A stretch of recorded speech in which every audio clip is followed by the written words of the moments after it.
Hello and welcome students, study roof में आपका स्वागत है। और आप सबको जैसे पता होगा कि हम लोग आरआरबी की क्लासेस देख रहे थे, एसएससी की क्लासेस देख रहे थे, ठीक है। और इसमें देखिए आज जो हम टॉपिक लेने वाले हैं वो स्टेट पीसीएस के लिए और यूपी पीएससी के लिए, एसएससी के लिए, मतलब ऐसे सभी एग्जाम्स जिसमें जनरल अवेयरनेस के क्वेश्चंस पूछे जाते हैं उनके लिए बहुत बहुत बहुत मोस्ट इम्पॉर्टेंट है। और देखिए आज हमारा जो टॉपिक है वो United nation and international organisations है। आज का हमारा ये टॉपिक है, ठीक है। तो आज इसमें हम लोग सारी चीज़ें देखेंगे, यूनाइटेड नेशंस और साथ में उसके इंटरनेशनल ऑर्गेनाइजेशंस कौन कौन से हैं। तो सबसे पहले यूनाइटेड नेशंस के बारे में जान लेते हैं। तो देखिए ये आपको दिख रहा होगा, यूनाइटेड नेशंस का सिंबल है और ये पूरे वर्ल्ड का मैप है। इसमें देखिए जो ब्लू में है ये सब मेंबर कंट्रीज हैं और लगभग कितने 193 मेंबर कंट्रीज हैं अगर देखा जाए तो यूनाइटेड नेशंस की, ठीक है। और ये देखिए लीग ऑफ नेशंस के बाद ये फॉर्म हुआ था। एक इसकी प्रीडिसेसर जो संस्था थी वो लीग ऑफ नेशंस थी और उसको विघटन करके ही इसको बनाया गया था, या आप ये भी कह सकते हैं कि उसको अपग्रेड करके इसको बनाया गया था। इसकी बनने की डेट कब थी? 26 जून, यानी 1945। ये बहुत इंपॉर्टेंट है, इसको आप लोग याद रखिएगा क्योंकि यही वेरियस एग्जाम्स में पूछे जाते हैं। देखिए अगर ऑफिशियल लैंग्वेज की बात करें तो अभी तक सिर्फ 6 ऑफिशियल लैंग्वेजेस हैं यूनाइटेड नेशंस की। कौन सी है? अरेबिक, अरब वर्ल्ड के लिए चाइनीज, इसको मैंडरिन भी बोलते हैं। उसके बाद इंग्लिश ऑब्वियसली है, फ्रेंच है, रशिया है और स्पेनिश है। इसमें देखिए 193 मेंबर स्टेट हैं और 2 ऑब्जर्वर स्टेट हैं। और अगर हम लोग इसके सेक्रेटरी जनरल की बात करें तो इसके सेक्रेटरी जनरल एंटोनियो गुटरेस हैं और इनका कार्यकाल खत्म हो रहा है। आप लोग मुझे ये बताइएगा कि अब इनके बाद कौन बनेगा। उसके बाद अगर हम लोग देखें जनरल असेंबली के प्रेसिडेंट कौन है, यूनाइटेड नेशन जनरल असेंबली के प्रेसिडेंट तो है वोल्कान बोस्कीर, ये टर्की के हैं। उसके बाद हम लोग देखते हैं यूनाइटेड नेशन चार्टर साइन कब हुआ था, तो 26 जून 1945 को साइन हुआ था और इफेक्ट में कब आया था?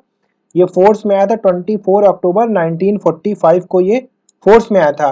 तो एक चीज और आपको बता दें कि 24 अक्टूबर जो है इसको यूनाइटेड नेशन या यूएन डे के नाम से मनाया जाता है और ये भी कई बार एग्जाम्स में पूछा जाता है। तो देखिए कई क्वेश्चंस को हम लोगों ने यहाँ पर कवर कर लिया। एक कि मतलब यूनाइटेड नेशन की कितनी ऑफिशियल लैंग्वेज है? 6। और दूसरा कब ये बना था? 24 अक्टूबर 1945 को ये बना था। इसके प्रेसिडेंट कौन है, सेक्रेटरी जनरल कौन है? Antonio Guterres. इसके मेंबर कितने? 193 मेंबर्स हैं। और देखिए यूएन डे कब सेलिब्रेट किया जाता है? 24 अक्टूबर को सेलिब्रेट किया जाता है। तो ये सारी चीजें हम लोगों ने देख ली हैं। उसके बाद देखते हैं यूनाइटेड नेशंस के प्रिंसिपल ऑर्गेनाइजेशंस कौन कौन से हैं।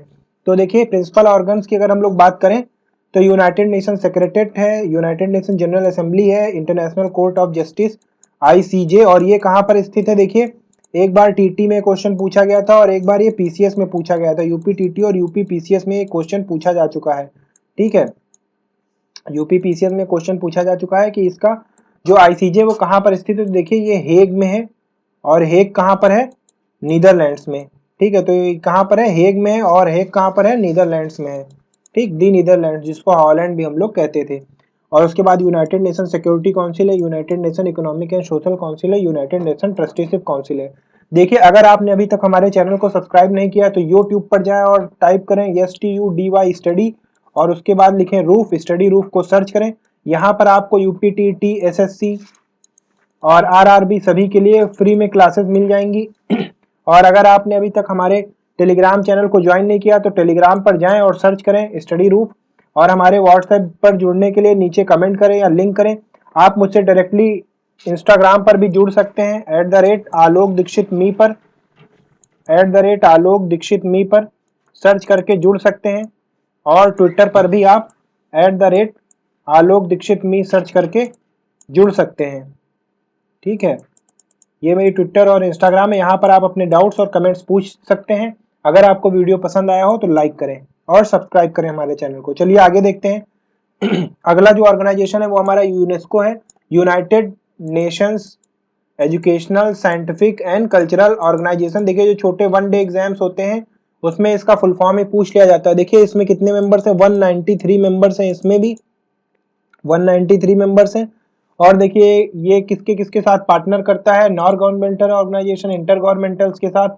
और इसका हेडक्वार्टर देखिए कहाँ पर है, अगर हम इसके हेडक्वार्टर की बात करें तो इसका हेडक्वार्टर पेरिस फ्रांस में है। पेरिस फ्रांस में इसका हेडक्वार्टर है। और अगर डायरेक्टर जनरल की बात करें तो ऑड्रे अजोले इसके डायरेक्टर जनरल है। उसका पेरेंट ऑर्गेनाइजेशन कौन सा है? यूनेस्को है। ठीक है। उसके बाद हम लोग देखते हैं ये कब बना था, 1945 में ये भी बना था। बेसिकली देखिए जितने भी यूनाइटेड नेशंस के ऑर्गेनाइजेशन है वो सब 1945 में ही बने थे, लीग ऑफ नेशंस के बाद। ठीक है। उसके बाद अगले को हम लोग देखते हैं, ये वर्ल्ड हेल्थ ऑर्गेनाइजेशन, और ये भी रिसेंटली बहुत चर्चा में रहा था कोविड 19 को लेके बहुत चर्चा में रहा था। इस पे ऐसे एलिगेशन लगाए थे कि इसने चाइना को फेवर किया है। ठीक है, इसने चाइना को फेवर किया है, इस पे ऐसे एलिगेशंस लगाए गए थे। देखिए इसको कब बनाया गया था? 7 अप्रैल 1948 को इसको बनाया गया था।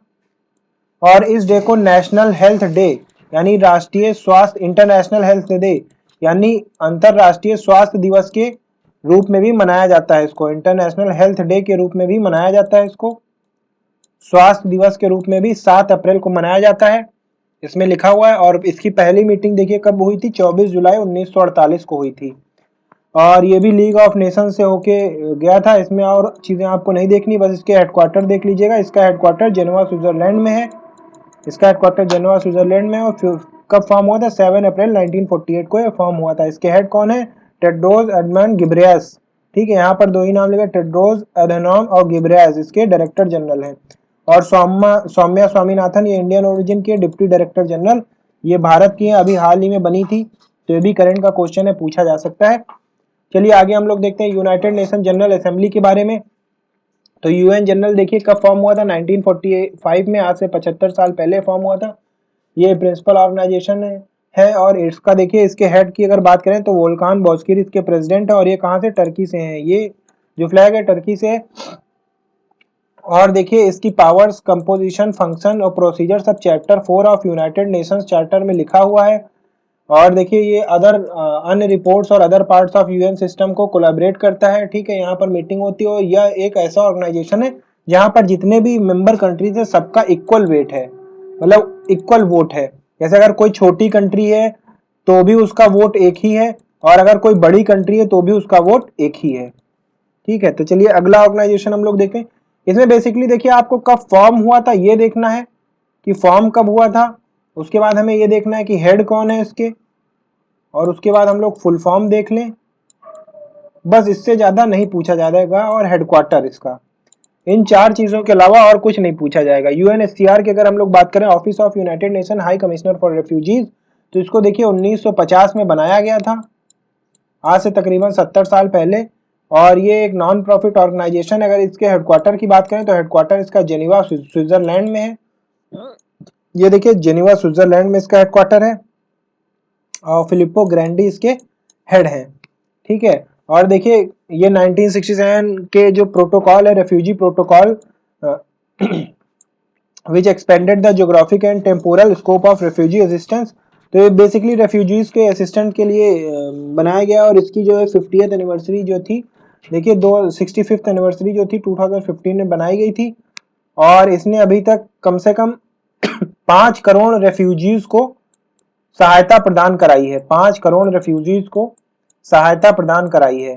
ठीक है, और कौन कौन से रेफ्यूजी होते थे? वार ड्रिवन रेफ्यूजी थे, और वो क्लाइमेट ड्रिवन रेफ्यूजी थे। ठीक है, क्लाइमेट डिफ्यूजन रेफ्यूजी थे, या डिस्प्लेसमेंट, इंटरनल डिस्प्लेसमेंट के रेफ्यूजी थे। ठीक है, ऐसे रेफ्यूजीज थे। ऐसे 5 करोड़ रेफ्यूजीज को अब तक ये सहायता प्रदान कर चुका है। उसके बाद अगर हम देखें यूएन सिक्योरिटी काउंसिल, तो देखिए इसकी 15 कंट्रीज मेंबर होती हैं, जिसमें परमानेंट मेंबर जो हैं ये P5 कंट्रीज हैं। तो ये बहुत इंपॉर्टेंट है, P5 कंट्रीज आपको पता होना चाहिए। इन P5 कंट्रीज के पास अपना अलग वीटो है। और ये परमानेंट मेंबर होते हैं कौन कौन से? China, France, Russia, UK, US. और नॉन परमानेंट मेंबर में कौन है? देखिए बेल्जियम है, डोमिनिक रिपब्लिक, एस्टोनिया और Germany, Indonesia, Niger, Saint Vincent, South Africa, Tunisia और वियतनाम। इंडिया को भी सेलेक्ट किया गया। इसमें देखिए कौन से 4 नए मेंबर्स हैं जिनको अभी हाल ही में इलेक्शन में सेलेक्ट किया गया है। ठीक है, इसमें देखिए इंडोनेशिया का कार्यकाल पूरा हो रहा था, नाइजर का कार्यकाल पूरा हो रहा था, साउथ अफ्रीका का पूरा हो रहा था। तो आप मुझे कमेंट करके बताइए 4 कौन सी वो कंट्रीज हैं जो नई सेलेक्ट की गई हैं। देखिए इंडिया सेलेक्ट की गई थी और उसको 184 वोट मिले थे 192 वोटों में से। ठीक, मतलब 192 देशों में से 184 देशों ने इसको समर्थन दिया था इंडिया को। चलिए आगे बढ़ते हैं। उसके बाद है हमारा IMF, और IMF देखिए 1944 में बना था ये, और किस लिए? To promote international monetary cooperation, facilitate India international trade, foster sustainable economic growth, to reduce poverty, गरीबी को कम करने के लिए, मेक रिसोर्स अवेलेबल, संसाधनों को उपलब्ध कराने के लिए, बैलेंस ऑफ पेमेंट, और कोई भी क्राइसिस से, फाइनेंशियल क्राइसिस से बचाने के लिए। इसके हेडक्वार्टर की अगर बात करें तो वाशिंगटन DC USA में इसका हेडक्वार्टर है। और अगर मेंबर की बात करें तो 190 मेंबर कंट्रीज हैं। ये रहा इसका सिंबल, आप लोग देख सकते होंगे इसके सिंबल को। और अगर चीफ इकोनॉमिस्ट की बात करें तो भारतीय मूल की हैं गीता गोपीनाथ, और MD की बात करें तो भारतीय मूल की क्रिस्टियाना गॉर्जिवा। ठीक है, ये हैं इसकी, दोनों भारतीय हैं। कितने गर्व की बात है कि IMF में दोनों भारतीय मूल की महिलाएं हैं। ठीक, उसके बाद हम लोग अगला ऑर्गेनाइजेशन देखते हैं। अगला ऑर्गेनाइजेशन है हमारा FAO, और इसमें देखिए Food and Agriculture Organization of UN is specialized agency of United Nations that leads international efforts to defeat hunger and improve nutrition, यानी पोषण को सुधारने के लिए, खाद्य सुरक्षा को बढ़ाने के लिए और भुखमरी को समाप्त करने के लिए इस संस्था का गठन किया गया था अक्टूबर 1945 में। और देखिए ये कहाँ पर? क्यूबेक में फाउंड आउट किया गया था। इसका हेडक्वार्टर रोम में है, लाजियो इटली में इसका हेडक्वार्टर है, और इसके हेडक्वार्टर है क्यू डोंगजियो। ठीक है, ये चीन के हैं, और ये रहा इसका सिंबल, और ये रहा इसका मेंबर। ठीक है, इसका लोगो, इसका फिएट पेंट्स। उसके बाद देखिए हमारा अगला ऑर्गेनाइजेशन है ILO। ILO का मतलब है इंटरनेशनल लेबर ऑर्गेनाइजेशन, और ये मैंडेट एडवांस सोशल और इकोनॉमिक जस्टिस, यानी सामाजिक और आर्थिक न्याय करने के लिए ये लीग ऑफ नेशंस के दौरान जो है अक्टूबर 1919 में बनाई गई थी। ठीक है, लीग ऑफ नेशन के अंतर्गत इसको बनाया गया था, गठन किया गया था। और ये सबसे ओल्डेस्ट स्पेशलाइज्ड एजेंसी, सबसे पुरानी स्पेशलाइज्ड एजेंसी है, और 187 मेंबर्स हैं इसमें। ठीक है, 187 मेंबर्स हैं जिसमें से 186 मेंबर, जो 193 मेंबर हैं यूनाइटेड नेशंस के, उसी में से हैं। और देखिए अगर इसके हेडक्वार्टर की बात करें तो इसका हेडक्वार्टर जेनेवा स्विट्जरलैंड में है। एब्रीविएशन ILO, और कब बना था? 1919 में है। और आज के लिए बस इतना ही। इसका पार्ट 2 वीडियो में जो अदर यूनाइटेड नेशंस के ऑर्गेनाइजेशन बचे हैं और अन्य इंटरनेशनल ऑर्गेनाइजेशन जो बचे हैं वो मैं करा दूंगा इसके पार्ट 2 में। तब तक के लिए हमारे चैनल से जुड़े रहें, और अगर आपने अभी तक सब्सक्राइब नहीं किया तो सब्सक्राइब करें हमारे चैनल को, और शेयर करें अगर आपको वीडियो पसंद आया हो। Thank you for watching.